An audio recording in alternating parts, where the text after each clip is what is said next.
That's right, it's Wednesday, ladies and gentlemen, and that means only one thing. It's time for our G-Damn Pod, where we get to talk about whatever we G-Damn want. With your host, Jamie Nadrox, Magic Mike Winiger, Big Fin Dustin, Sean Graven Davidson, and the dead homie Blaze.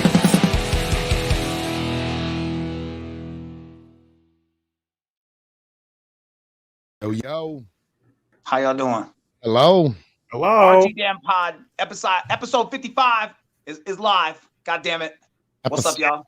55 is live. I like how you said 55. that sounded Jamie, good. you got kind of like a Blair Witch vibe going in your dark room there. Yeah, it's creepy over there. I'm watching Spider-Man and His Amazing Friends, and it's happening in the background. So I am here. I have that going on there. I'm hanging with you guys. I'm not listening to it. It's not like I'm ignoring it. So Wednesday morning is your the undivided new, attention, Jamie. the new Serial Sunday. So much. Fuck yeah. Well, I'm sorry. I said Wednesday is the new Serial Sunday, huh? You got your PJs on and watching some Spider-Man and Friends? Whether or not I have shoes on is irrelevant. I might be just barefooting. I don't know. Possibly. We barefooting. We dancing and shit. You got cartoons, and it's a good vibe. It's a good day in this motherfucker. It is a good day. It is Wednesday. It is 2 p.m. Eastern Standard Time. It's a little after that, but you know how we do here around here. We have a little allotted time that we are allowed to be in your life, and we choose to do so accordingly. We like to talk about a many wonderful, wild array of things. We have some news to cover. We have some fun shit to talk about. Before we get into nonsense. Yeah, well, I was gonna say, before we get into anything, if my knowledge serves me correctly, you were at Mad Monster over this last weekend, right? I was. Mad Monster Party is for those who are unfamiliar, is a I don't like to say a sister convention, but they are a convention that we love very much. They're our friends over there. And I went there this weekend. They did a new I guess a new format, if you will. Man, it got really dark over there. Right? Oh yeah. I just looked. I was like, man, it is already Halloween over there. But yeah, no. So they did a new format. It was called Mad Monster Expo, which is essentially, the convention, but they put a good emphasis on like paranormal movie making, scary movie making. They had different classes and stuff that you could take if you wanted to get into like special effects makeup or just filming or just basic production etiquette, things like that like people like me that are in the show is like, that's kind of interesting, like you never have a roadie class or something like that for oh man, you're getting light flickers over there. You straight up, it's going down over here. It is haunted over there. Blair Witch. Yes. Well, what I was gonna say is from the learning aspect, it sounds like there was some like tutorial kind of vibes that were going down in this. Yes. Which seemed to be very beneficial to those who like to make movies, whether short or long, full production or just home style movies. But nevertheless, that kind of information is always nice to have, because let's be honest, a lot of times people nowadays don't like to ask questions. You know what I mean? They don't. Per se. Or they get embarrassed it makes them to ask it. It makes you a bitch if you ask a question. I'm not from that era. I will ask every question I need to ask. I will make sure 100%. I have all of my information correct. Both y'all know me very well. I'm always asking them questions. You want me to do something, I'll do it. But you're going to like, how do you want this done specifically? Like, I need to know, because that way I can do it right and perfect every time. Right, because I don't want my inability to fucking seek out information to be my job to be the recipient of poop, because I wasn't able to ask a question or to figure out something to execute it. But that's cool. I think that's fun. Did you learn anything that you honestly took away that you were like, oh, I never thought about that, or I might try that next time I fill in the blank? Unfortunately, I didn't get to attend any of the other classes. If anybody was there, I was working. I was working booth for your friend Spencer from Ice Nine Kills. Oh hell yeah! He was there as a guest, so That's cool. They had asked like, hey, do you got anyone in that area? And I'm like, I fucking live 20 minutes away. I got you, bro. Yeah. I'm there. We popped his con cherry, and now he's hitting them all. He loves them. He loves them. I was so going to say, I am so fucking proud of him. Spencer, if you're watching this, I am fucking proud of you. You are official. You are officially in the convention scene. I fucking love that. He went from not being at none to being at some quickly.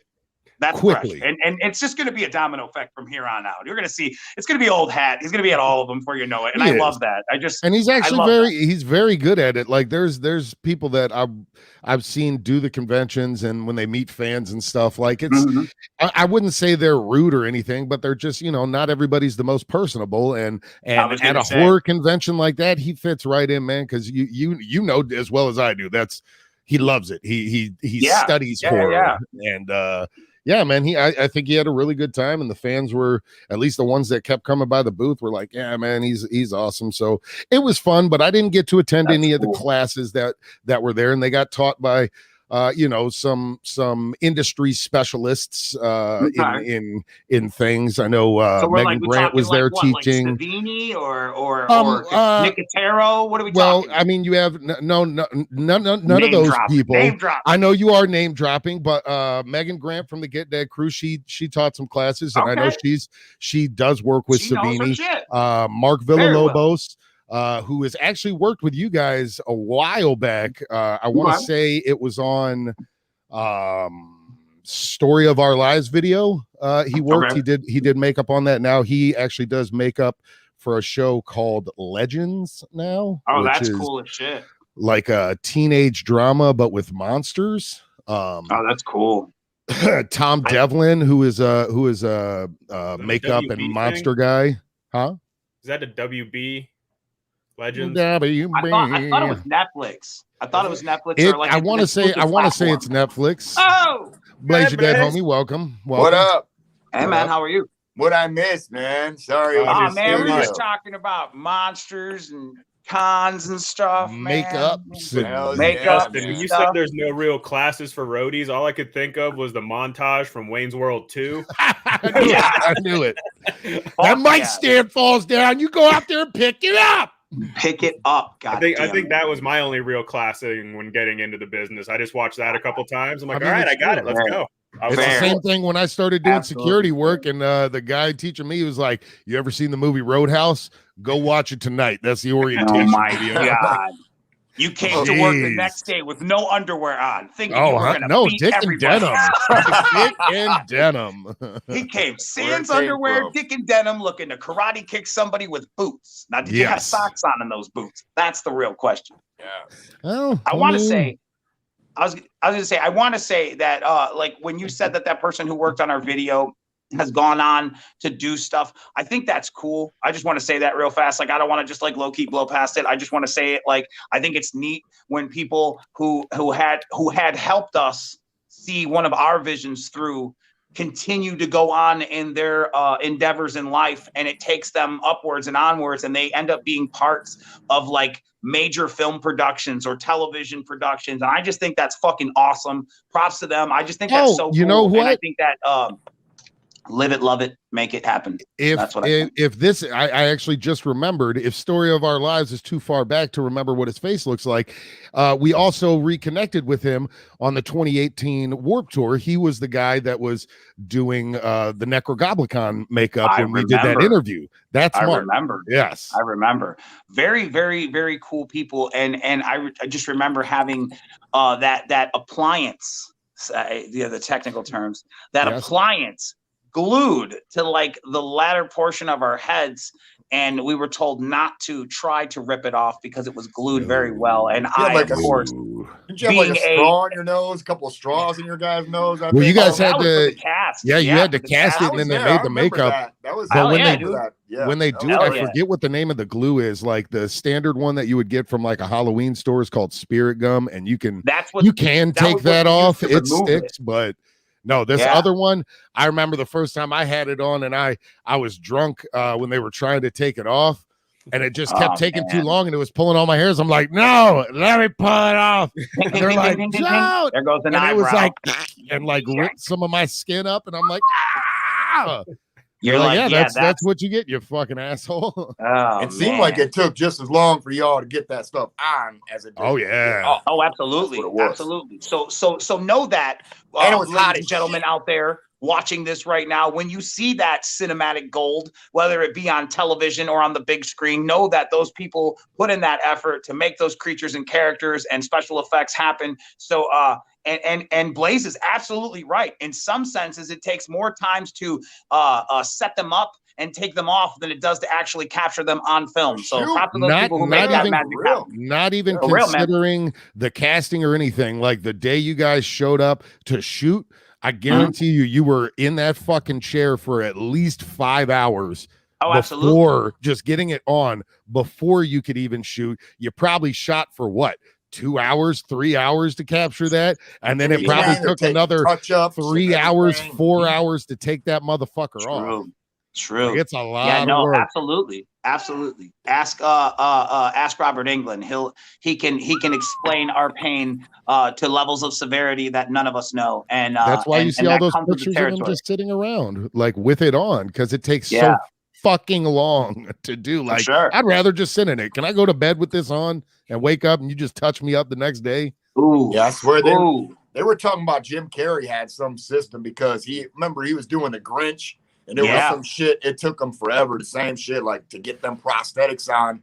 And I think after the first couple of days, he was, he went in there, was like, we got to renegotiate some shit because this is some old bullshit. He didn't tell me I'd be sitting in a fucking chair for 8 hours getting made up and then have to go do the shit and then get it off for 8 hours and then fucking sleep somehow. And within a couple of hours, you better sleep in that motherfucking chair.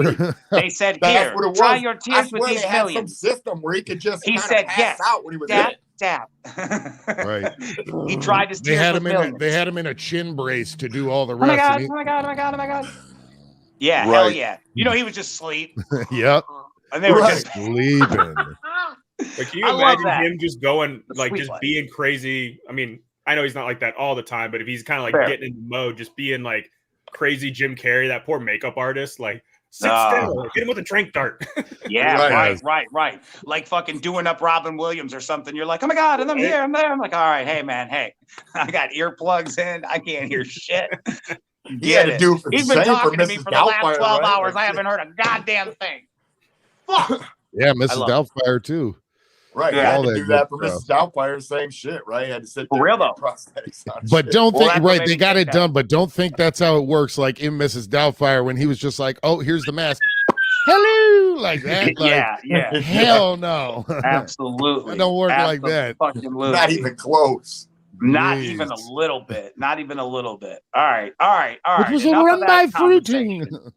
I know Sean has either a topic or a pick'em. Someone says Jim Carrey used to what was it? Used to FBI interrogation.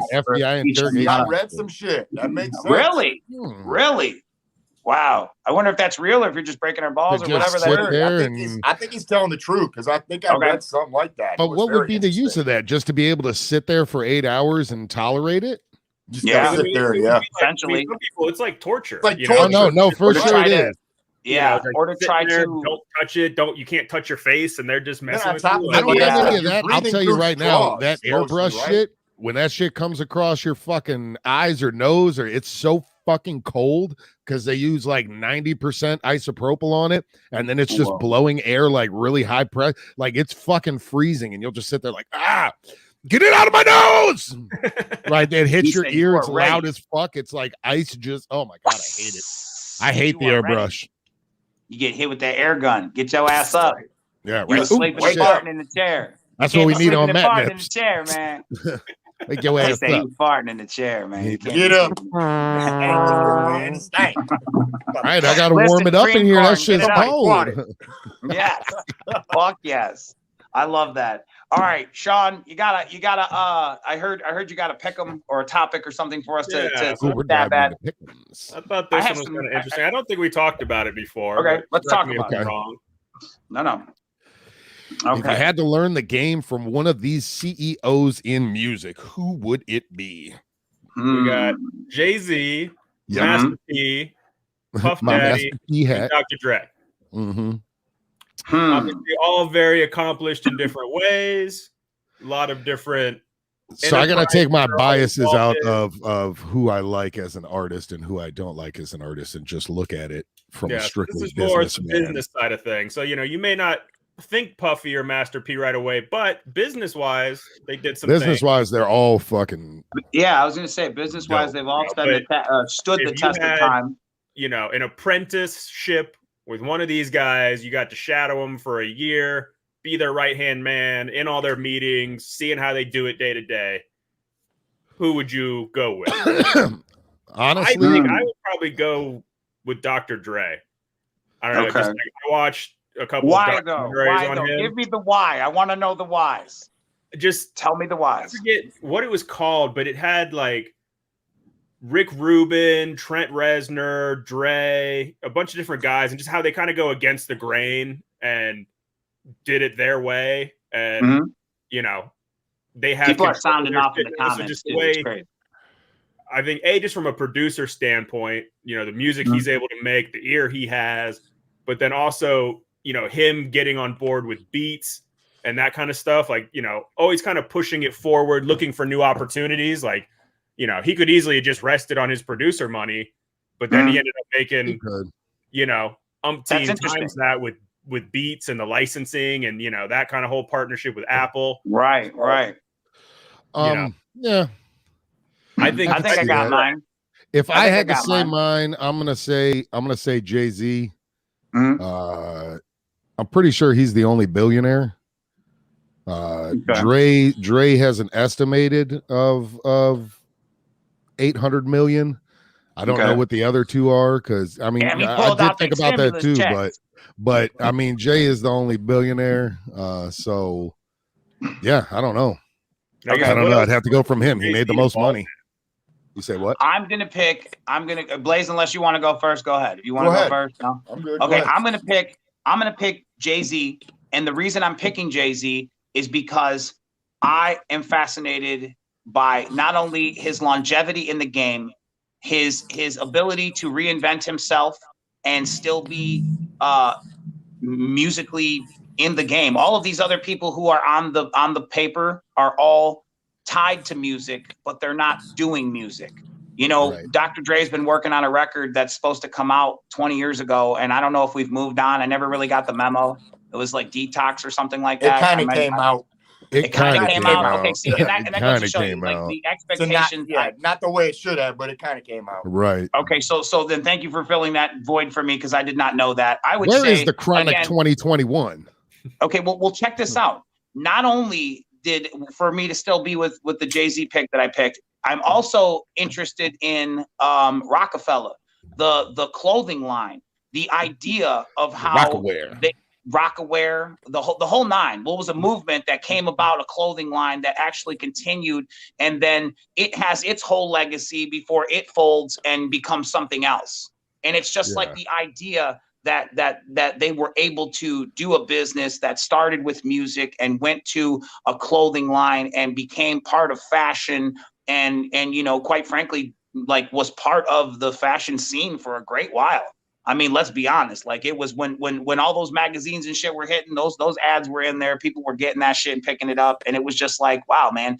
And it's like, to still be there from actually even taking that and finding your significant other in the music field, and she happens to be one of the largest in the game, and now y'all are a power couple. So you went from like 100%. Fucking nothing to something amazing, and you just kept growing and glowing up and glowing up and glowing up, and I have nothing but respect for that. So I would pick him.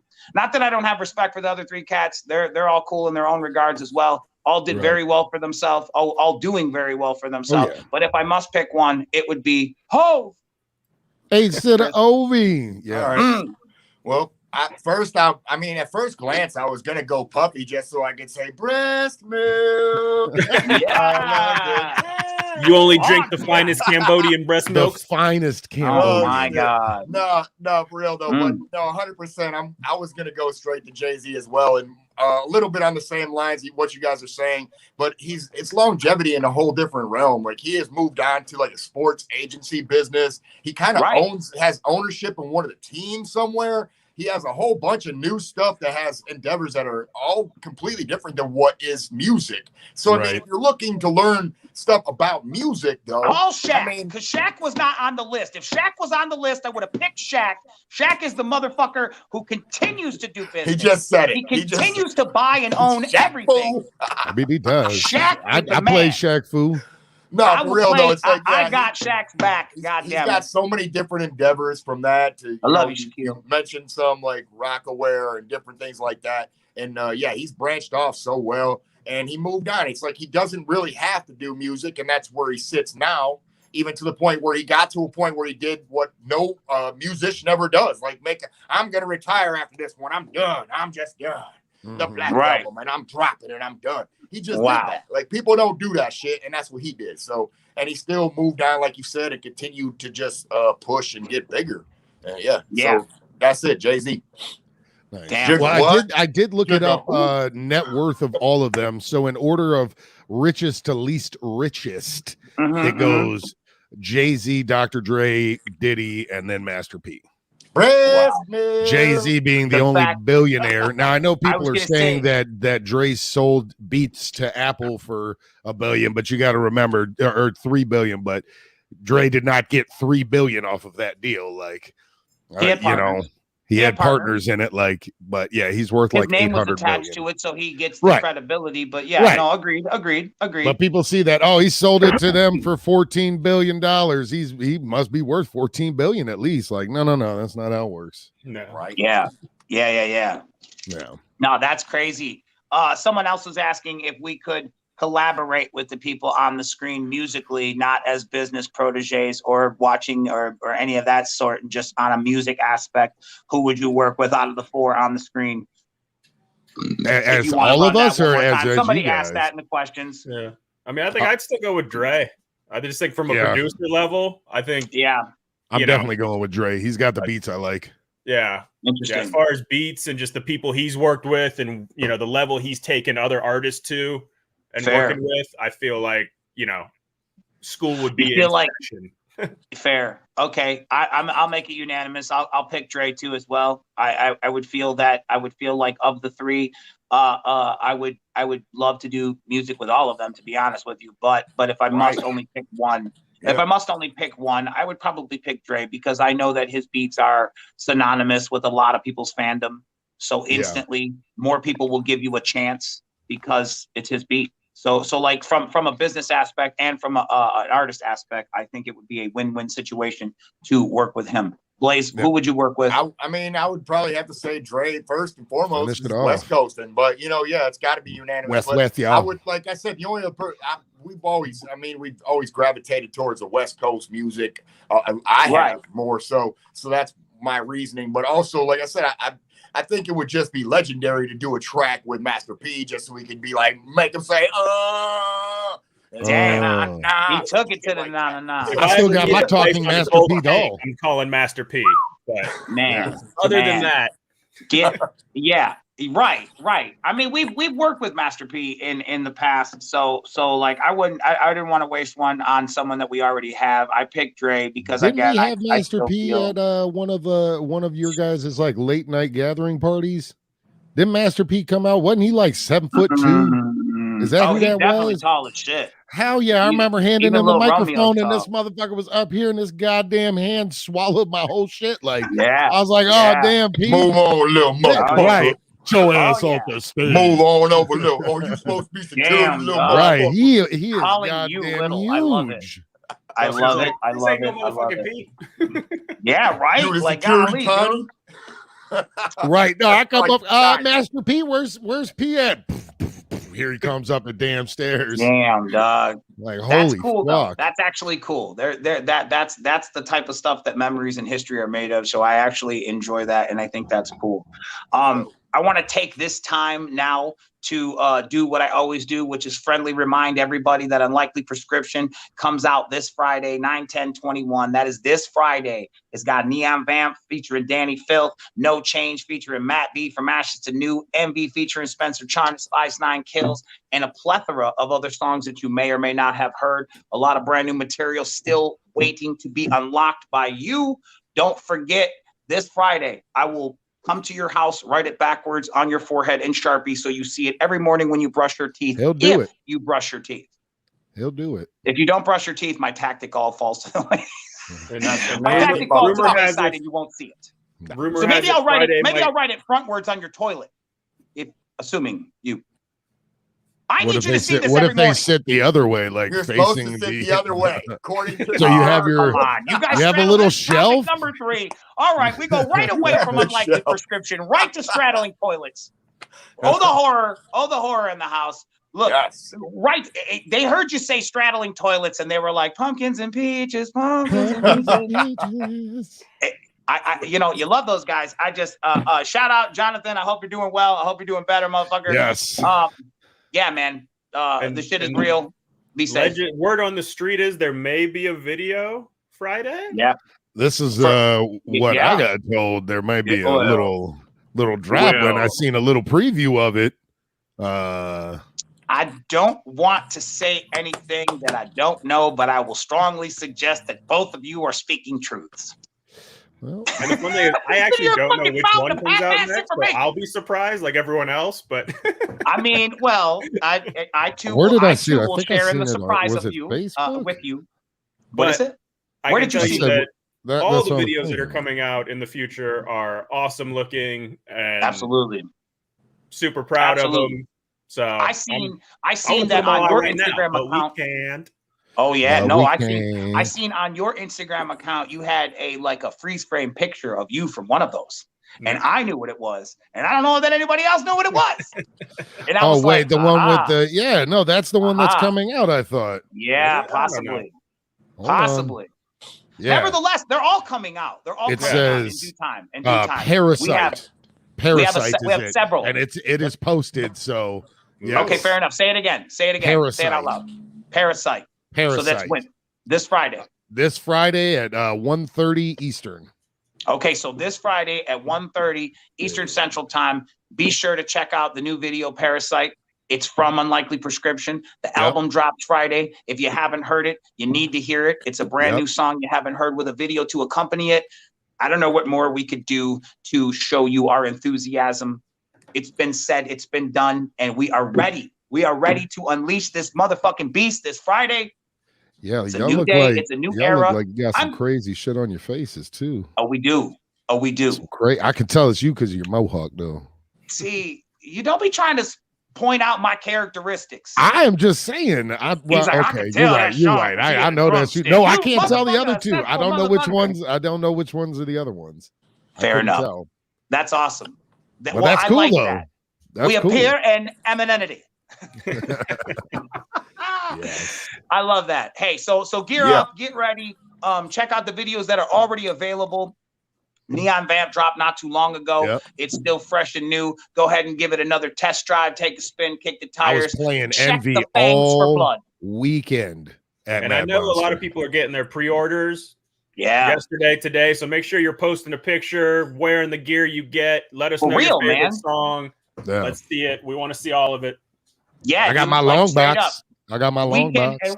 And we can also, I'll say that here now for all those that are watching and paying attention to this. If you do get your pre-orders, like Sean said, post them shits. We'll share them in the story. We want to show the support you show us. We want to show it back to you. Without you, we can't do this. Let's just be honest. So we appreciate the love. We appreciate the support. We appreciate the continued love and support. And when y'all get it, man, represent it, man. Show that shit hard, wear that shit. And we will be more than happy to showcase you to the world. And make sure you play it for at least 2 people who have not heard it. Yeah, man, for real. That was what we used to do back in the day. That was the whole thing. Everybody plays it for 2 people, and we'll take over the world. I used to fucking. I mean, I don't want to date myself here. 2 people. I used to make copies of it and give to people. Like, here, man, you need this in your life, and that would make it get the next one. That's very true. Because I can attest to that as well. I can't tell you off the top of my head the actual bands or songs, but I know for a fact there have been several bands, music, songs, artists that I've found out from Blaze. There's been a few that I've introduced him to. Monoxide has introduced me to several artists. So I love that you have that core system, support system of homies, friends, brothers, sisters, loved ones who got your best interest, and they're like, yo, man, you be going out on the sauce if you ain't bumping this new shit. Check it out. And then you're like, wow, dude, how do I not know about this? So yeah, that word of mouth shit is very, very important still to this day, even in 21, with all you tech savvy motherfuckers telling everybody man, I still find new people. Abuse, put the heart button in a headlock. You can say it however cool you want to. We just appreciate the support. Please share, please like, please show everybody that these motherfuckers are out here doing it, because a lot of people don't know. So put that like button in a headlock. Make sure you squeeze it till it turn red. Gink. Bing. That's my like button. That's my like button. Gink. Oh, is that your like button? Yeah. Nice. Gink. All right. Yes. He said, Sean said physically. Or I guess this like one, button. if you're, oh wait, I don't know how to turn my hands. As a heart. You're going with a heart. Put one up, Sean. Let's make a heart. Yeah, just like that. If you're on the Instagram. There's the screenshot. Damn it. Damn. Y'all look like y'all with the Dark Order. That's right. AEW drop if you doubt. Shout them out in the comments. Hell yeah. Here's a question. But anyway, I know AEW is getting very popular. They are. You know, they're doing great stuff. And it looked like are they like adding another night of programming or another event day kind of weekly? I believe so. They do one a week, right? Yeah. Are they doing that? I can't speak factually of it, but I know they have a show called Rampage, and then I know they have another program called At Dark or After Dark, and a lot of times I catch up on their performances and their product through YouTube. So when I watch it, it just kind of piggybacks and starts playing like After Dark, and I catch up on a lot of the matches. And I just got to say, I think it's super refreshing to see a bunch of people who really want it. And by it, I mean to be a wrestler, to quite frankly, be an entertainer, a sports entertainer. And you can see these people that want it and they give it all in the ring every time when the cameras are on, when the cameras are off. And I think that is why they have such a great product. I think that's why that it's coming up so fast and like growing at rapid rates. Like the glow up is actually official. It's fucking real. And it's because you have a bunch of people who really fucking want it, man, and really, really love what the fuck they do for a living. They don't tell themselves they love it. They actually love it. They love what the fuck they do, and it shows in every one of their fucking moves. Yeah, I guess it does. It does. I did find the because I guess my thing. Oh no, that was January. It's already on, so that was Dynamite. WWF kind of fucked up a bit. They just tried to have too many nights a week. You know what I mean? Like. Just trying to keep all those stories going, and just I think it's working the guys to death. But I think like, I hope they don't go down the same path, like trying to. Oh, we're so popular, we can do a Thursday and a Monday and a Saturday, and it's like, it's too, Dynamite, Rampage, Dark, and Dark Elevation. Okay, so then it was, the one I'm talking about is Dark. I've never seen Dark Elevation. I've seen Rampage. Rampage is a really good product. Like that's a good show. It has. Old school Monday Night Wars vibe to it. Like it just has that energy when it was like it's all about this product. It's really good. And what I was going to say is with that with WWE and AEW or any business like that comes up and grows fast and quickly like that, those are the things that you come into contact with. Do you grow? Do you expand? Or is your expansion going to essentially water your product down? So it's like that's a very important point that you brought up, because it's like at the same time, those expansions might be the reason that 2 months later, those expansions are now closing down. Right. And it's like, in a sense, then it makes the consumer be like, well, wait a minute, did you bite off more than you could chew? And that kind of thing. So it's like, I want to say there's a few of those in the WWE. Like, when I went back looking at it, like through the Hulu or whatever it was on Peacock, like it has all the old shows and pay-per-views and stuff, but there's like 10, 11, 12 fucking different shows that they used to have, some of them only being 2 seasons, 3 seasons, before they were like, I think a lot of it has to do with so much talent and not enough writers to actually spread them out correctly. And that's kind of where they lost me in the beginning with WWE, when they started doing like the SummerSlam versus Raw or whatever it was, the 2 different days. SmackDown versus Raw. SmackDown versus Raw. They started doing this thing where it was like a draft, and it was supposed to make it more like football or one of these other sports.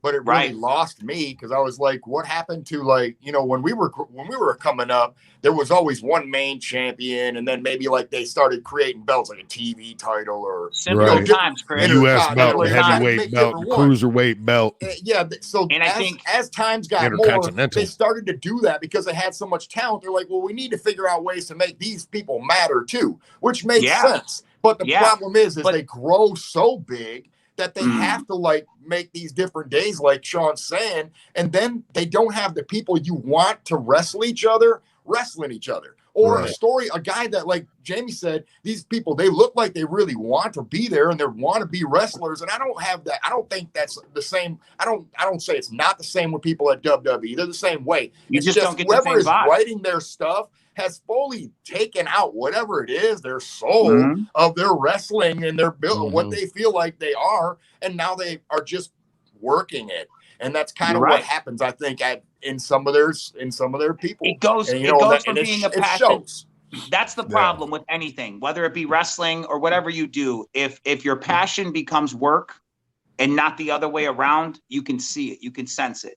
And I think that's a situation that you're trying to describe, where in one end of the spectrum, it is clearly all passion. It's a passion product. Right. We love this. We live in this moment. We live for this moment. And in another one, it's this is my job. This is what I do. I may not agree with my angle. I may not agree with my character. That's what they wrote for me, and I'm going to work. That's what they wrote for me, and I'm going to. Some people take it to the best of their ability. Like, you know, there's some people that do that. And then if I been watching some of these biographies of these other wrestlers, like even Stone Cold, it was like the reason Stone Cold worked for him is because he worked it. He worked his own, and he went in there and he felt confident with himself and his own abilities and what he was going to do, and did it and told them, this is what I'm going to do. Agreed. And, you know, and that's kind of what it is. I think they lost a little bit of that. And some of it, you know, they allow them to come in. Though. And Vince used to be that guy, like, you know, like even the draws. We're going to name you Puke. And he's like, go ahead, Puke, Puke, Puke. It's like, poor Puke. Right. Right. Like, it's just very odd. You know what I mean? They have different. Some people know how to work it and some people don't. And if you're not fully behind it, you're right. It's not going to be the one that's going to work for you.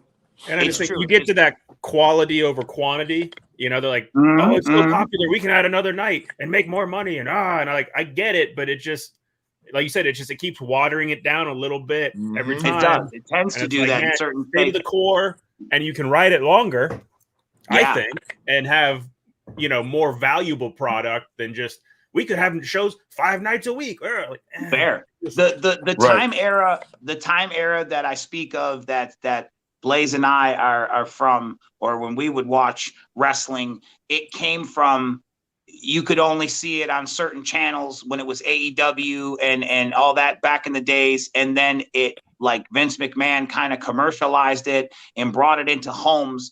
And when we get to Saturday night's main event, like, we've already passed WrestleMania and the Rock and Wrestling Connection and all of that MTV working it in. And there was a lot of bricks laid in that time era, familiarizing people at home with what wrestling entertainment is, and more importantly, who the name is.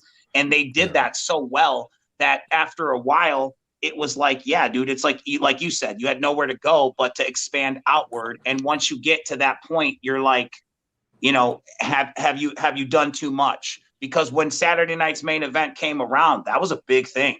That was a big fucking thing. It was on like it was 8 o'clock. Channel 4. Channel 4, one of the big channels. 247, it was 4. Happening before like Saturday Night Live. Now is that UHF or VHF? And what's crazy is to know that it was one of the producers of Saturday Night Live that sat down with Vince McMahon. The reason why you're right. There is a Saturday night slot that I think your product will do well in mainstream television, and they rolled the dice, and look what happened. And it's like, I just think that those type of bold moves and those types of, again, like, because there was a time when Vince wanted it too. There was a time when Vince wanted it too. And that's why we get here. That's why we're here. So celebrate to come up. Celebrate motherfuckers that are out there doing bold things. Yes. I'm curious. That's my takeaway.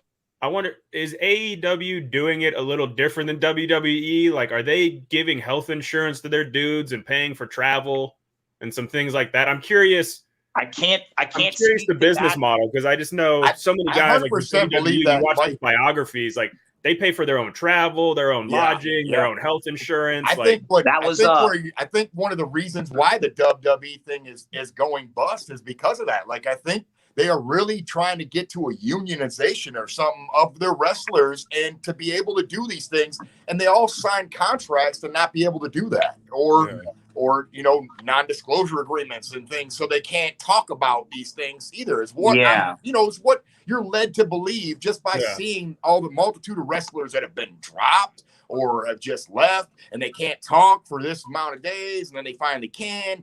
And it seems a lot like that. Like, they're trying to keep them hush hush. And what do you need insurance for? It's like, well, that guy you left high and dry, and he just broke his ankle and he can't work now, and now he dropped his out of his position. It's the same thing like any other fucking workplace. They just want, I can't speak to any of that as far as the health, dental, all that shit. I speak from a fan's position. So in my fandom opinion, I feel like with one of them, you're more an intellectual property, and with the other one, you're a fucking wrestler. So like, if you like, I feel again, this is from a fan perspective, I feel there's a creative freedom with one of them that there is not with the other one. There's a reason people are smiling and waving and happy to be there, because they get their own destiny is in their own hands. No. And over there, I think it's more of a, you're shit pants McGee now. So go down there in the ring and shit pants it up and do what you do. And you're shit pants McGee. Does and it's say like that AEW offers health insurance to all employees. I think Sean was just trying to get at, why do more people want to go to AEW? I think is what he was trying to say. But he just wants to know, like, what are they giving away? Free cinnamon buns? Like, what's going on over there? You know, like, I was just curious if they're doing it different. Like, you can come here, be your own wrestler, but like, definitely, you know, for these guys, like, they are athletes. They're working 300 days a year, and I just felt like they should be taken care of a little bit. You know what I mean? Right? You know, it's the dream, and there was only really one place to go to get to that top level. You had to go this route, so you had no leverage. You either, you know, the owner was like, either you're in or you're out. I don't give a shit. There's 50,000 other dudes. 50 more people behind you that all want to do that. That will all be shit pants. Yes. And I feel like it's kind of like the music industry. There's so many bands that just sign deals. They don't understand them. They don't read them. Right. They don't make any money. They got to break up. They owe money. Like, they're like, but I got signed to a major label. That don't mean shit. But from a perspective of a person who's not immersed in that type of goings on, it all sounds great, because you are seeing from the outside, not from the inside. So you see the glitz and the glam and what have you, and that's why it's part of the fandom and the fame. You know what I mean? It's like, I'm sure a lot of those wrestlers, I mean, I've seen documentaries on wrestlers that will break your fucking heart. Yeah. People that in your mind, people in my mind, fuck your mind, my mind, people in my mind that were set for life, well-to-do, and are not, and are in some horrible dark places because it shoulda, woulda, coulda been, but wasn't. And I think that if anything, the new come-up-its kids, guys, gals, whoever that are doing it now today are setting themselves up for success rather than failure. I think they're structuring because they're smart. They're smart. They're structuring what will be their future. Yeah. So it comes back to which business, like you're saying, which business model they're following and picking. It's like with today's day, nowadays, like kids that are going into college sports are now allowed to sell their own likenesses and their own things to make money off themselves. Right. Now, see what I mean? How long would that be to where you're sitting in there making money with Vince McMahon to now you are Stone Cold or you're The Rock, and you're like, well, when can I get a piece of that T-shirt or that towel or whatever it may be? The Sacco or Rocco and Sacco connection. There's thousands of things that they sell, and they've been selling for days and making money off them. And like you're saying, they probably are making much less because they're on there, like you said, on starting off on a dream, and you start in there on a dream and you're working that way, and then you continue to build from there. And little do you know, they have built you into this fucking huge thing with your own help. You know what I mean? And now you are. Well, let's be honest. It's like still want to do stuff, and like Jamie said, now they're stuck in this thing where you don't have anything because you spent that along the way just taking care of yourself. and taking care of your travel expenses and your insurance and your family and everything else. And why I said about get-ups, like Macho Man spent hundreds of thousands of dollars on his outfits. Like, there's no clothing budget. There's no wardrobe. That's a real fringe right there. Like Rick when Flair, you look at type of deal. Yeah, like when you look at like a football team or a pro sports team, how they take care of their athletes, you know. And I know there's doctors and stuff like that in the wrestling world, of course, but like just from an amenities, food, lodging, travel, like they're taken care of a bit more. Right, so it was so bizarre to me when I learned that wrestling was not like that at all. That blew my mind. Fair. Well, that's why I said that something like WWE is more of an intellectual property base. For example, again, from a fan perspective, looking at Bray Wyatt, or however you say it, Bray Wyatt, the Fiend. I don't know him. Bray Wyatt. He's Bray Wyatt. Thank you. Fucking Brian Wyatt, whatever his name is. Yes. Okay, fair enough. He is no longer. I like that Bray Wyatt. He is no longer with them, yet the intellectual property, The Fiend, has a whole bunch of new products that are coming out that are still in production. Oh, yeah. They're all coming out. He is no longer with them, yet all of these products will be coming out and will continue to come out, just like Andre the Giant. Well, yeah. Andre the Giant has new products that are coming out because it's part of the WWE universe. This mecca, this universe that has this cavalcade of all these great characters within. And that's how that goes, where over on the other side, again, from a fan perspective, it seems more like the reins and the destiny are in your hands, where you, at least that's the way it appears from my perspective. And again, perspective is what it's all about. So they're making big John Studd figures. I've seen it in the store, man. Oh my God, dude. There is a legend series. There's a strongbow. There's a bunch of them, dude. Seriously, like the Zodiac. When Beefcake was the Zodiac with the paint and everything. Like they're everything. Like the fan service is in full effect because that's where we are today. It's all about let's celebrate all these niches and all these little cool things that made this such a great sport and such a great fucking entertainment and all that kind of shit. So again, yeah, man, give props to those that you see out there working hard. And yeah, much man, love, I can't say it enough.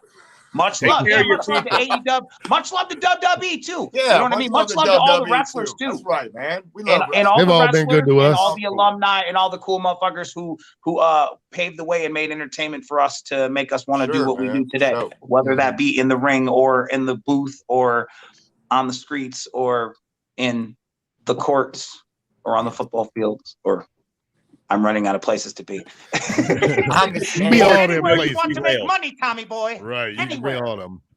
Anyway. All right. So we want to thank y'all for stopping by. We hope we put some smiles on your face. We hope we enlightened you with some of our nonsensical assessments. Don't forget 9/10/21 Unlikely Prescription. That is this Friday. New video, Parasite, also 1:30 p.m. Eastern Standard Time. And that's it. Have a great fucking day. Thank you for stopping by, and we'll see you next Wednesday. Yeah.